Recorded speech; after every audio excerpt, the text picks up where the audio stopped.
Para mapanatili ang kaayusan at seguridad sa ikalimang State of the Nation Address ni Pangulong Ferdinand R. Marcos Jr., nakahanda na ang pambansang pulisya sa inaasahang pagdagsa ng mga grupong magsasagawa ng malawakang kilos protesta.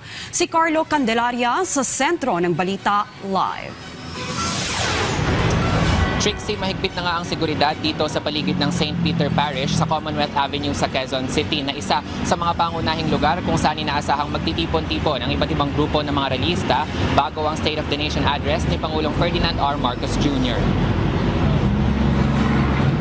Ayon kay NCRPO Chief Police Major General Anthony Aberin, nasa 10,000 mga pulis ang nakapwesto dito sa kahabaan ng Commonwealth Avenue. Kabilang sa mga nakaantabay ang mga tauhan ng Civil Disturbance Management o CDM para tiyakin ang kaayusan at seguridad.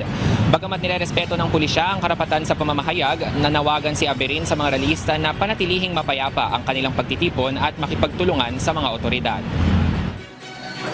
Sa ating mga kababayan po na pupuntang mag-rally, sana po ay sumunod po tayo sa batas.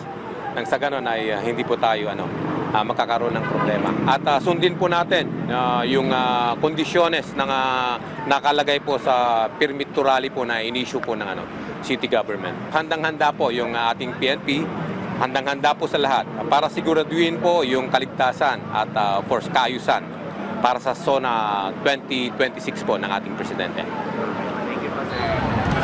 Trixie, dito sa ating kinaroroonan ay nakapwesto na yung mobile command center ng pulisya, mga ambulansya, fire trucks at mga tauhan ng Bureau of Fire Protection.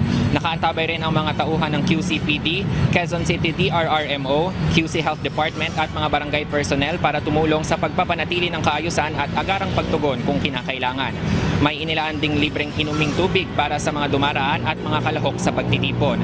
Naukupa rin ng mga otoridad yung 3 lane ng Commonwealth Avenue northbound bilang paghahanda nga sa mga magkikilos protesta. At sa ngayon, Trixie, kung makikita mo yung trapiko dito sa may Commonwealth Avenue ay banayad pa naman yung takbo ng mga sasakyan. Bagamat naukupa nga nitong mga sasakyan ng mga otoridad at ng mga media, yung 3 lane ng northbound ng Commonwealth Avenue ay tuloy-tuloy pa rin yung daloy ng mga trapiko. Ayon kay Major Aberin ay maaaring nakatulong yung maagang pagsasabi ng mga traffic advisories at mga rerouting scheme. Ganun din yung kanselasyon ng klase dito sa buong Quezon City.